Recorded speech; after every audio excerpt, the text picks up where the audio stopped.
Welcome to Gerrard White's Talking Insurance podcast. This week, I'm delighted to be joined by one of the sector's most innovative and respected leaders in the counter-fraud domain, Matt Gilham of White Elk Fraud Performance Consulting. We'll be talking through Matt's career, the ever-evolving challenges insurance faces when it comes to fighting fraud, what measures and technology are being harnessed by the sector to stay ahead of the curve, and the career path available in what is undoubtedly one of the most interesting areas of insurance. I'm Steve Wright, Director of Gerrard White's Insurance and Technology Division, and I've had the pleasure of working with Matt in multiple guises over the last decade, following his career from Director of Fraud at top 10 personal lines insurer Esure, through to the launch of White Elk Fraud Performance Consulting. Matt, welcome. I wanted to start off by asking the obvious question, which is, what lit the fire to want to tackle fraud, and essentially, why insurance? Interesting question to kick off with, Steve. Thank you very much. Let's face it, there's not many university graduates or school leavers at 18 that immediately think they want to go into insurance fraud. It's not a career that typically springs to mind. So I guess we all go on a bit of a journey, and I'm very similar to that. So I think it's probably worth thinking about where I was in my career and how I ended up in insurance fraud. So certainly I'm a failed accountant. I came out of university with an accountancy degree, decided definitely didn't want to go into accounting. So instead ended up in regulation in a precursor, what's now known as the FCA. It became really apparent very quickly that I wasn't cut out to be a regulator, and nor was I a good fit for compliance. But what I found was I was particularly good at spotting patterns of bad activity in data. So back in those days, it was be a trader churning a discretionary client's account, insider trading, market manipulation. So really the investigation fire got lit at me quite early. I was then really lucky through my network of contacts to move into the world of corporate fraud investigation and corporate fraud detection. So built up my own skill set there regarding investigative interviewing, open source investigation, due diligence, all those kind of things. But still very much core to that was a skill set about being comfortable with data and using it to proactively detect or investigate fraud. After a period of time in the corporate fraud world, it was really by chance I saw an advert by one of the leading insurers, Esure, in 2001, where they were looking for their first fraud employee, with really a remit to implement a fraud detection system that was then known as Hunter. And that's what really introduced me to insurance. I was successful enough in the role, and I was the first fraud resource. So basically did everything from implementing the system, recruiting the team, investigating policy fraud, investigating claim fraud, dealing with intelligence, reporting, setting up processes and procedures, really absolutely everything. Now that was 25 years ago. So you could say why have you stayed in insurance and insurance fraud for so long? And it's really quite simple. It comes down to the people. It's the teams we work with, the community we work with, work within. And the ability to continuously innovate and do new things.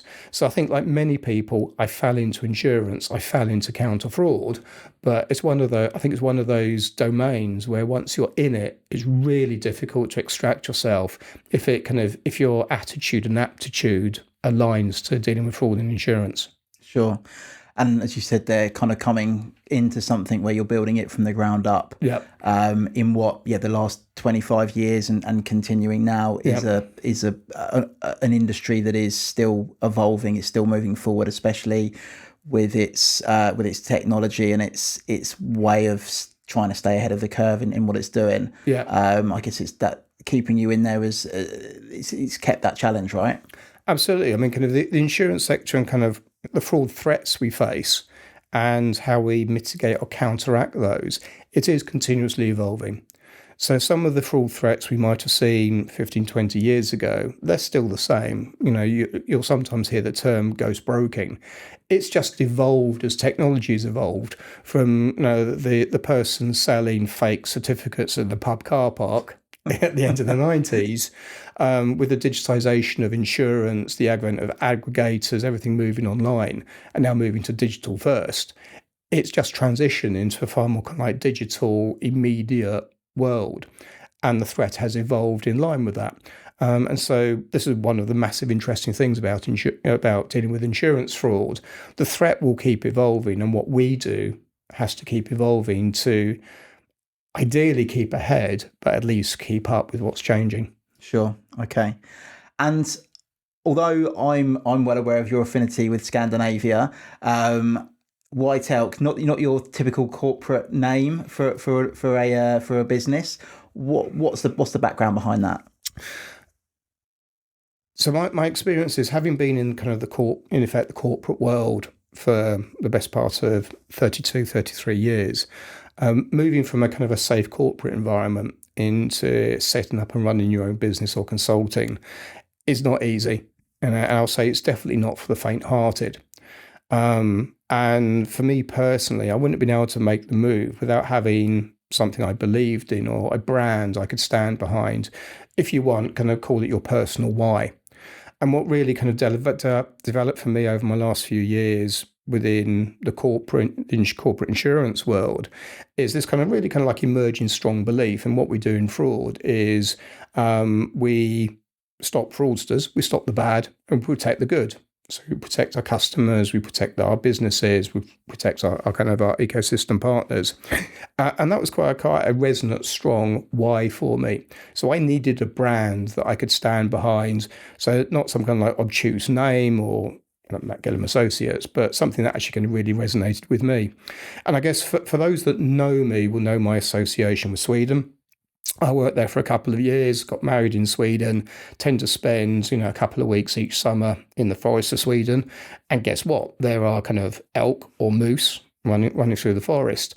But, we started thinking about, well, what's the brand I could stand behind linked to protecting the good and stopping the bad?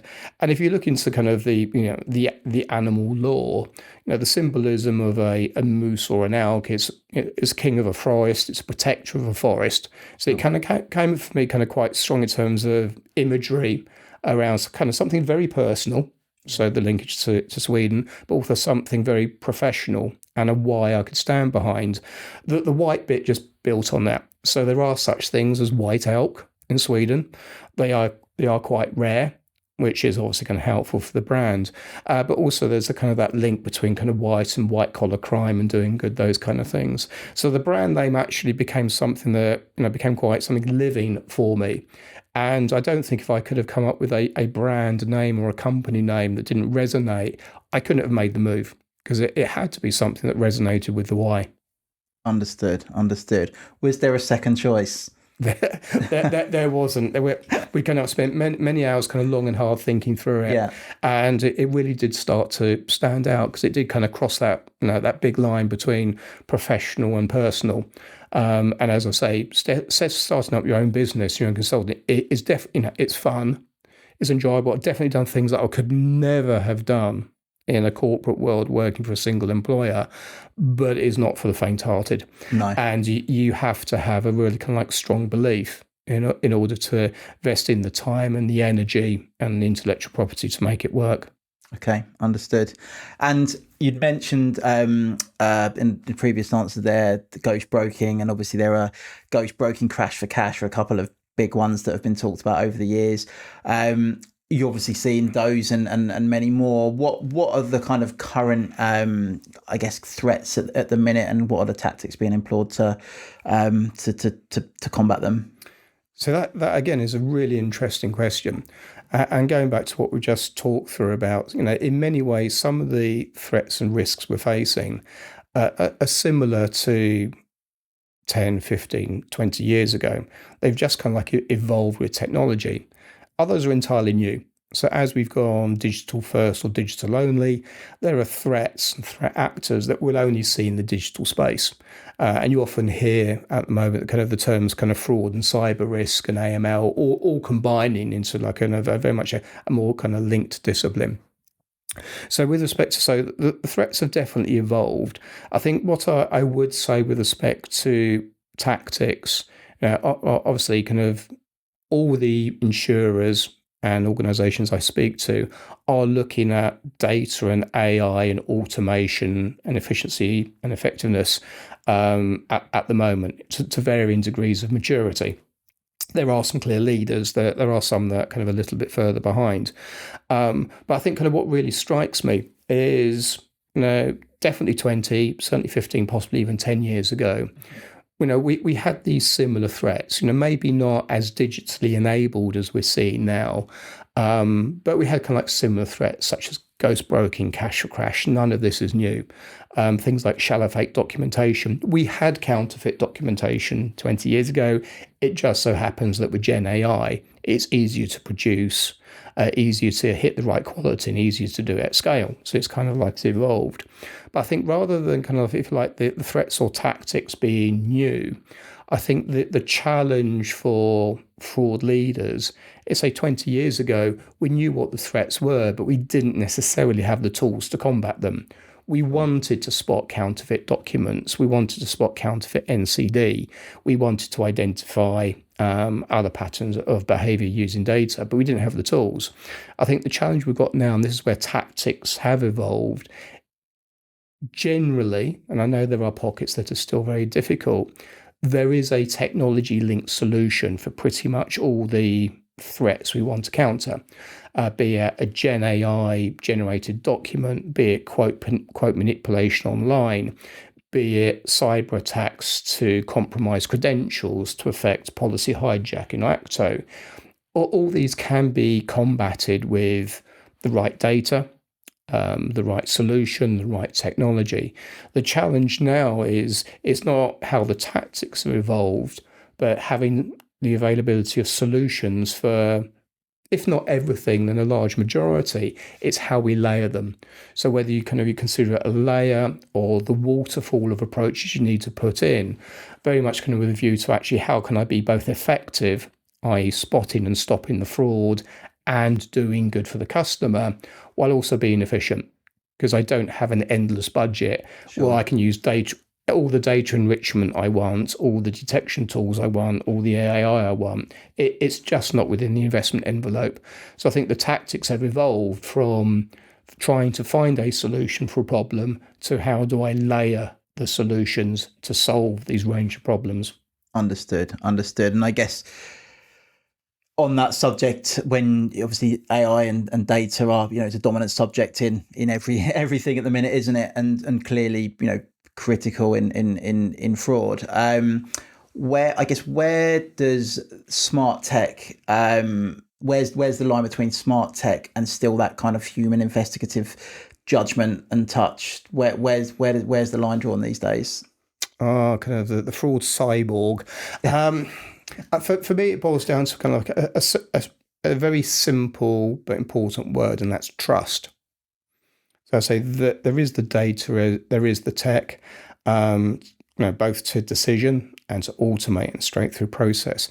But it does all come down to trust. And essentially, kind of with insurers, our businesses are built on trust, which links to transparency, openness, clarity on how we're reaching some of these decisions. And in fraud, that's especially important. How we collate evidence, how we represent that back to customers or claimants or third parties. It has to be clear and kind of not opaque, but I say completely transparent. So I think kind of it comes down to the trust bit. And if we have the machines solely making decisions and putting it through straight through processing, I think there is quite understandably concern around, well, actually, how is that decision being made? So I think kind of that human bit is super important, particularly in the world of fraud, where you're making some really impactful decisions, be it on a customer or a claimant, or if you're dealing with more kind of internal corporate fraud or kind of an employee or a business partner. So you need that human bit to demonstrate that it is actually being thought through. There is challenge to the data and the evidence that's being collated to really kind of give confidence. And I guess the other part to that is on the development and challenging of strategy. So, we're definitely seeing kind of what's a decent phrase, AI, everything, everywhere, all at once. Everyone thinks, well, AI is going to do absolutely everything. Let's not get into the discussion about the cost of AI processing power and all that kind of stuff. But that has to have kind of finite limitations. So yes, it can do everything, but can it make decisions on the things that actually only a human would go, actually, that's out of the norm, or the light bulb moment to say, well, what if, could we do this? So I think, one, you need a human for the trust element, but then I also think you need a human for the kind of continuous improvement, strategic element, to be thinking about, okay, how would I react to something, or how could I use something? So it's definitely a partnership. And I think over time, the AI and the automation will take over a lot of activity and roles, but we cannot use that human element for both trust and how we actually improve and take things forward. Sure. Okay. And I guess, talking of kind of trust and partnerships, data sharing is something that I know obviously goes on in the sector to help combat the problem. I guess, to how much data sharing does go on. Are there any risks between how the data is shared? For insurers to collaborate with each other. I guess, kind of, what's the current state of play with that? Yeah, so I think I'm personally really proud of what the insurance sector has done over the last 20 odd years around kind of collaboration and data sharing. I have worked at times within other financial services sectors, and I, hand on heart, I believe that the insurance sector, was very advanced, remains advanced in its approach to collaboration and data sharing. If you think about the industry's investment in the utilities, so the Insurance Fraud Bureau, the Insurance Fraud Register, the Insurance Fraud Enforcement Department, we've really demonstrated that we can work together and collaborate to tackle fraud, with fraud being linked to social harm. So it makes sound business sense to do it. So I think we've really understood the power of collaboration and data sharing. And I also think that we've really, from the outset, and I was involved in the early genesis of both the IFB and within the Insurance Fraud Investigators Group 20 years ago on data sharing. We have been really at the forefront of understanding the data protection risks and putting the frameworks around safe and legal sharing of data. And you will see that from how some of the utilities have evolved, most recently the IFB, and how it's addressed kind of a new legal framework. So I think we've always been very mature in the data sharing and collaboration. So limiting the risks to customers and claimants on how that data is used to make sure it's done ethically and legally, etc. But I think on the kind of collaboration bit, I think one of the challenges we need to recognise is where we're trying to collaborate and share data to combat fraud overall. And we definitely recognise that the insurance sector should be sharing more data with broader financial services and with the public sector, and vice versa. The challenge there is it's only through that collaboration and data sharing to understand the bigger picture will we successfully tackle organised fraud and money laundering and all the flow through there. The challenge being that collaboration and data sharing can be limited on the return on investment.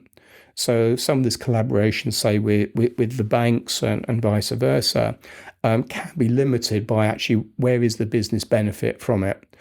So, for example, if we share information with the bank, can the bank use the information about an insurance policy that's been cancelled or a claim that's been repudiated? Probably not. Would an insurer necessarily act on a intelligence on a bank account that's been exited for, I guess the term is adverse information? And I guess probably not. But would it be for the greater good in tackling fraud, for that sharing to take place and for that sharing to take place with the public sector, where it gives that overall picture of criminal activity, for organised fraudulent activity, to actually reduce down the volume of fraud? And I think yes. And I think so as a sector and for business benefit and to protect honest customers, do we share well? I think yes. Have we quite wrapped our head around how to collaborate as UK PLC and collaborate and sharing data to reduce the overall societal impacts or the overall societal harm from fraud? I'm not quite sure we've got to that level of maturity yet. Okay, so still work to be done. There is work to be done, yeah. Okay, interesting. And from a personal perspective, looking back at your career, would you say there was a specific moment where there was a big shift for you that kind of changed everything? And if so, what would that be? One of the things I particularly enjoy about having a career in counter fraud is that I am continuously learning, be it both skills and from experience. And I've definitely gone up a learning curve moving from kind of the corporate world into consulting. So it's really difficult to bring it down to kind of like a single defining point. So I'm going to be a little bit, what's the word I'm looking for? I'm going to take advantage and choose two things. Okay. If that's okay. One from my previous life in kind of corporate fraud, and then one from the kind of insurance world, if that's okay, Steve. Sure. Again, something kind of for all the kind of fraud people I've worked with, this is probably kind of looking at myself. One of our big enjoyments is what I call kind of the oh yes moment. It's like kind of when you're looking at something or you're delivering a project and you get the evidence to prove it was a fraud, or you unlock value from a new tool or solution. It's kind of it's a big high, and I think that's one of the things that keeps people working in the counter fraud career, because you do have those moments. So I guess on the corporate fraud side, I think something that anyone that's investigated larger scale fraud, I think will recognise this, is there will always be a case that sticks in your mind where you go, that was just so good. It was like kind of that defining moment to say everything came together on that particular case. And for me, this was kind of the best part of 25 years ago. We were doing some work for actually a global pharmaceutical company. And they were concerned that one of their foreign subsidiaries, the local management, was involved in bribery, fraud, and corruption. And we only had a small project to help out. It was actually the global head of security. And I say my role was very much on the data side, but we took a two-pronged approach. We got hold of their accounting records, so accounts payable and accounts receivable, and we looked for patterns within the data to show where things were a bit odd. And with that data analytics side, going back to my kind of misspent youth as a data analyst, you could see the patterns in the books and records of the company where things weren't quite right, both in terms of buying. It was actually kind of outsourcing FTE resource from strange companies that were offshore, and also selling a lot of the pharmaceutical products also to offshore companies. So it clearly showed there were indications of fraudulent practice. But at the same time, we supported the client by doing a covert forensic copy of the desktop computers of the CEO, the finance director, and the finance manager within subsidiary, all with permission with the client, I will have to say. And it was one of those occasions where sometimes computer forensics can unearth nothing. Sometimes it can unearth documents and items of absolute value. And in this case, it was the best example I've ever seen of the entire books and records for these offshore companies, that the management of the local entity, they'd set up offshore firms and they were running it to back-to-back, both purchasing and sales. And the combination of the data analytics and the computer forensics, to this day, it is the best example of an entire kind of evidential pack from those two techniques I've seen. So it was really defined. It was defining for me, because it was kind of just how a good investigation can come together. Looking at the insurance side, this was actually just before I left eShore. We entered a submission into the Claims and Frauds Awards, not on the fraud side of the awards, but on the claims side. And this was actually for customer care. So it's something the team had done on a fraud investigation. It was to support a customer that had fallen foul of paid ad spoofing. So where someone has an incident or an accident, they think they're contacting their insurer, but they weren't, and they then get brought into a whole kind of claims process, which leaves them exposed to, for example, credit hire costs. And this was back in 2022. So before kind of paid ad spoofing became a really hot topic, and it still is a topic. But what was really rewarding is the team did such an amazing job about supporting this customer. We put it into the Claims and Frauds Awards and actually won. And for me, that was defining, because over the last kind of 20 years, we've often talked about, we've moved from you can either do fraud or do customer experience. And we've slowly, as an industry, moved to that realization point. Well, actually, we can win at both or win at all. So if we get fraud right, we can not only be great at fraud and get a return on investment on our fraud resource and reduce losses, but we can excel through customer experience. And for me, that was a defining moment to say, yes, this is 100% achievable. Okay, understood. And I guess from a corporate perspective, you can see the results of what you've done. And the difference of right and wrong and winning. But when it comes to, I guess, kind of, do you ever get that kind of gratification of the policyholder and having seen from their perspective kind of how it's worked for them, and their kind of congratulations from them, if you like? Well, 100%. So as you move through a career, and you move up through kind of the management line. I was fortunate to move from more technical through management into kind of a strategy and kind of leadership role. You still keep very much in touch kind of with coalface. And I think that's one of the great things about kind of working in counter fraud with insurance is the closeness and kind of how internal teams work and collaborate together.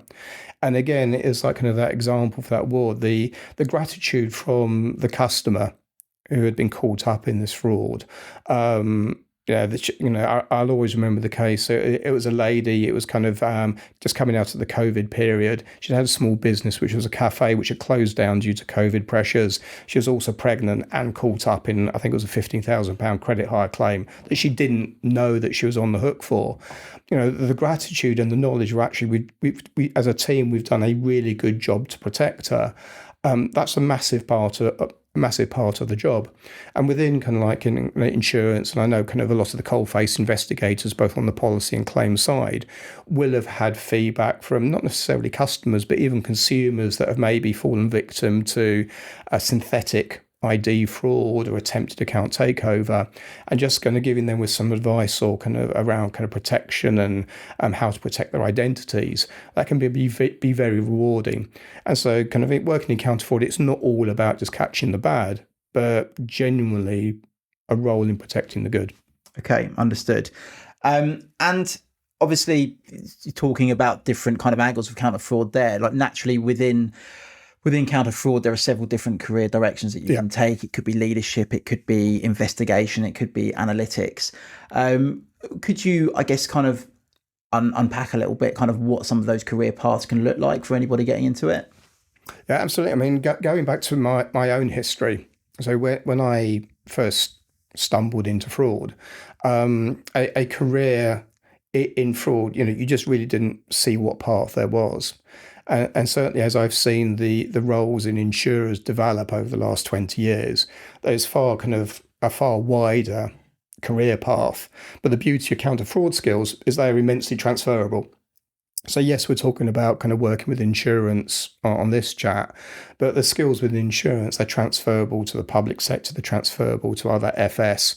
I know teams that work more on kind of the internal corporate fraud investigation, so that's transferable to really kind of like any other sector.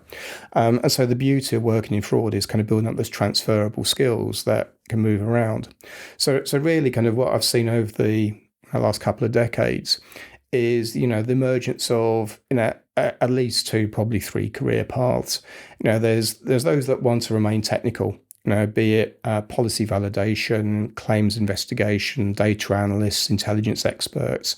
And yes, there are ways of increasing kind of on the technological side and kind of moving up an organization. I think very excitingly at the moment, with the further adoption of AI and predictive analytics, team members or people starting out in fraud that have got a more analytical, mathematical bent, or as AI starts helping those people, if they kind of can combine their skill sets with the AI, there's a very exciting path moving down the predictive analytics route and the use of GenAI there. So I think that's something that's going to emerge really strongly. Do also see kind of those that kind of come up through a team and kind of it's more kind of the management, the leadership and the strategy side where that's open to them. Obviously the holy grail, those with both the technical skills and the people management, they make great leaders. But again, I saw it maybe more in my banking period for about kind of a couple of years, where you had kind of more generalists come into leadership. But certainly the insurance sector and leaders I know, we're particularly good at bringing people through the ranks. So they've got the technical understanding of counter fraud, plus they got excellent kind of people and behavioural skills to kind of build on kind of that leadership side.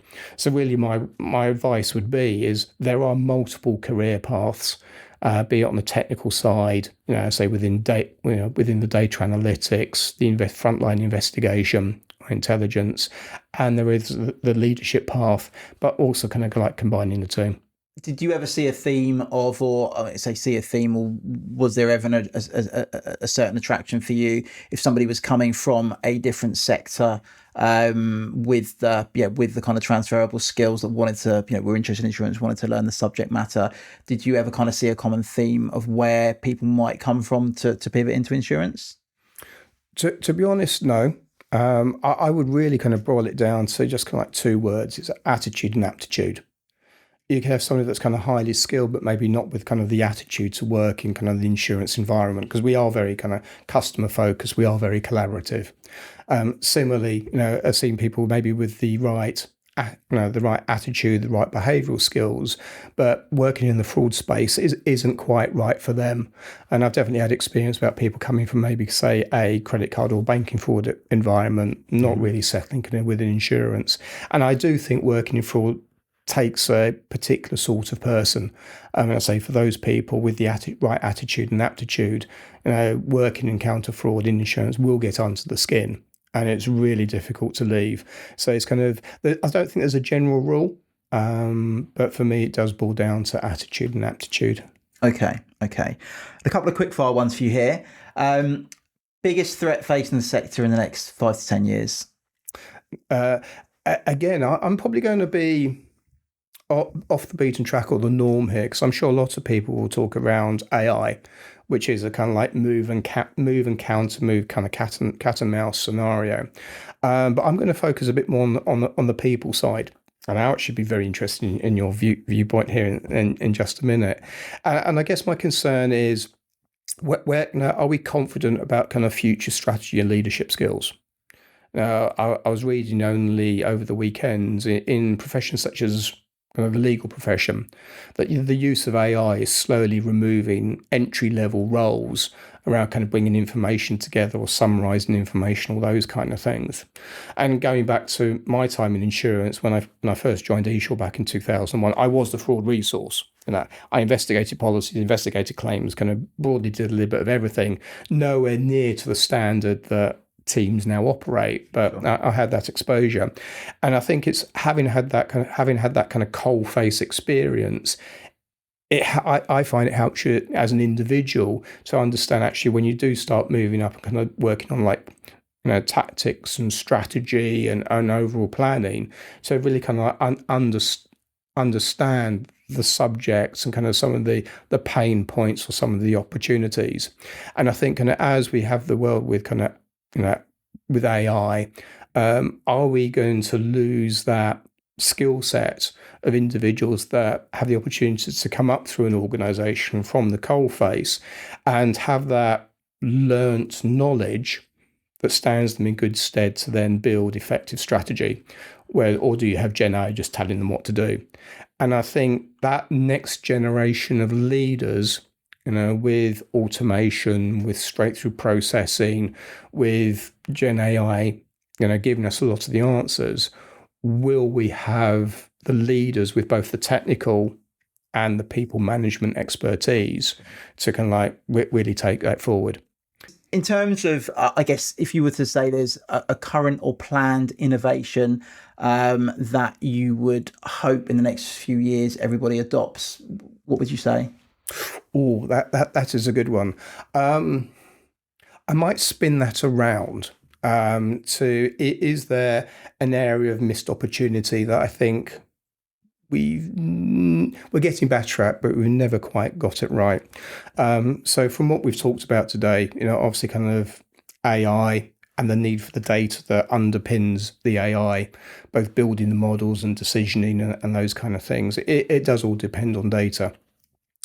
And something I'm still not quite sure we're getting right, whether you consider this innovation or not, it is understanding our data and kind of the data that is potentially available, we can store, we can make use of, and actually getting that capture, the accessibility and exposing it to tools right, subject to kind of data protection stuff. And I guess it's understanding concepts like data rot, so redundant, obsolete, and trivial. So are we clogging up our data stores with stuff that doesn't need to be there? But also dark data. So are we really aware about the data points that we've got, but we're not actually capturing them and making them accessible? So it's not an answer around kind of what innovation would I hope we do. It's more about that kind of strategy, is about kind of particularly for kind of counter fraud. Have we really got our data strategies right? So that, as I say, we can capture, store, make the data accessible, and get the outputs back into production or to the process flows that we want. Okay. And would you say the necessary kind of resource and investment is being put into making progress in that? I think in part.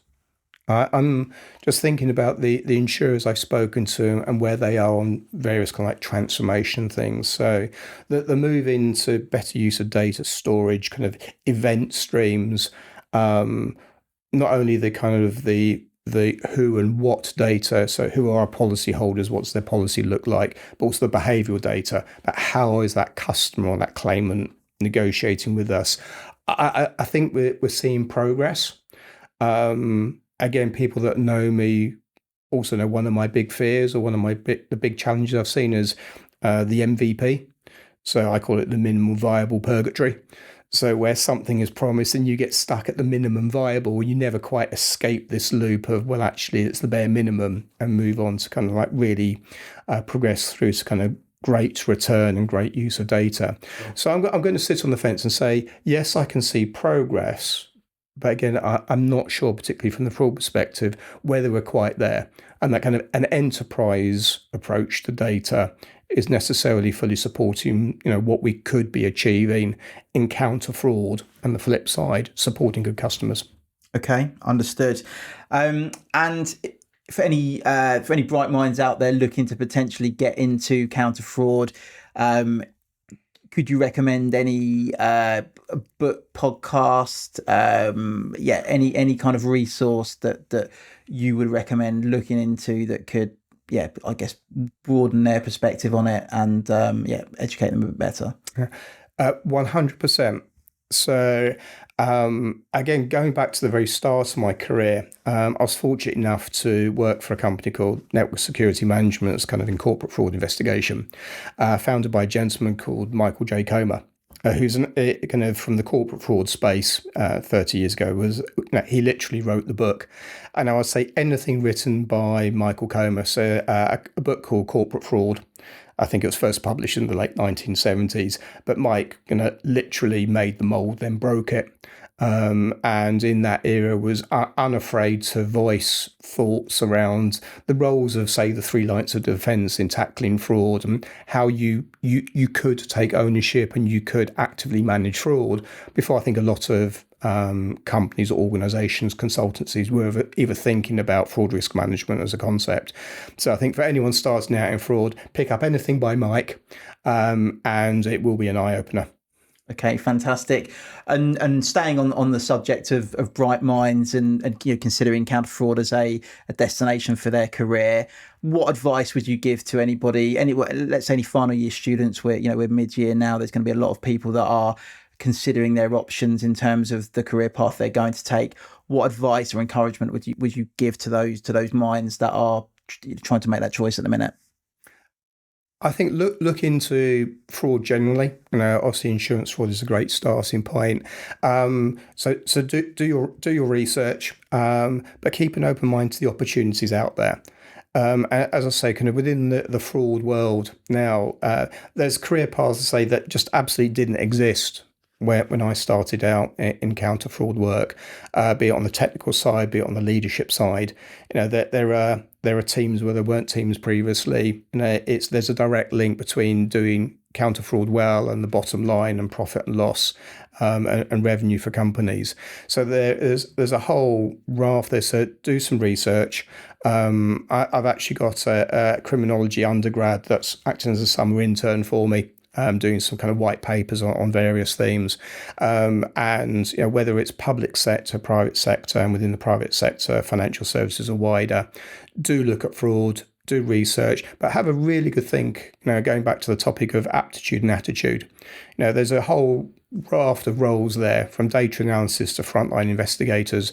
Being a frontline investigator with the confrontation that goes with it is not for everyone, but people that are good at investigative interviews and enjoy that kind of work absolutely excel. So I think have a good think. Don't dismiss fraud as a career. And personally, I think the scope of roles in counter fraud is only going to increase. As we're seeing with AI and the changing threats, risks to consumer customer data. I think the world of fraud and cyber and AML, that they're all converging at the moment. So it is definitely a career. So I say research, have a look into it. Don't narrow your options down, but do go into eyes open and with an understanding that these are really good transferable skills. Fantastic. And can I just again, on the flip side there, if you were speaking to an applicant looking to go into insurance and insurance fraud space, what would your advice be for those applicants to say how to maximize the chance of progressing through to, the interview or recruitment process? Absolutely. I mean, I think the key thing is right at the beginning of that, and it's getting into the process. And it's a very competitive market for experienced professionals, for graduates alike. And what I would always say to anybody who is considering, whether it's dead set on what they're going to do, is that if you are exploring a particular type of role or sector or niche, don't just rely on your applications. A lot of the time they can go into a black hole, and you're also relying on AI organising them into an order where you might get seen, or somebody actually picking that application up when you could be one of 200. So I would always say the absolute key to this is initiative. It's don't apply for 100 things. It's choose a manageable amount of things that you want to go at. Look at not just where you're applying to, but who you're applying to. Who is the recruiter, the talent acquisition person, the actual hiring manager if it's somebody in the business, and use your initiative. Don't just press apply. Approach somebody. Try and initiate a conversation about the role, why you're applying for it.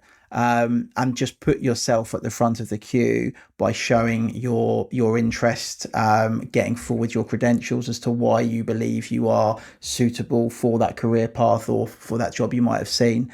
But yeah, I mean, that all starts with initiative. And when you've got, such a competitive market, putting yourself under the lens of somebody that might not see you while they're recruiting for that role I would say is the winning thing to do. Yeah, and certainly, when I used to support the recruitment process for entry level staff, and I did at one point in my career, I think most employers or recruiting managers will now use some kind of form of case study to test again aptitude for something. And I can certainly remember cases where somebody has just about got through the paper sift, but with the right case study, absolutely mind-blowing approach, thinking out of the box, just clear a natural aptitude to investigation or thinking a bit more laterally. So those skills do shine out. So, and I think what you've said there, Steve, is absolutely spot on. Brilliant. Well, Matt, that was a forensic feast, and I really, really appreciate you taking the time to speak to me today.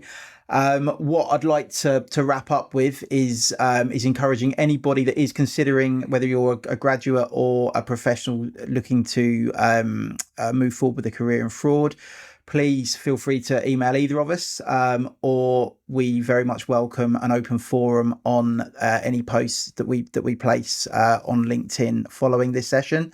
And yeah, Matt, again, thanks ever so much for your time. It's been a pleasure speaking with you today. Steve, always a pleasure, sir. Cheers. Thank you. Cheers, mate.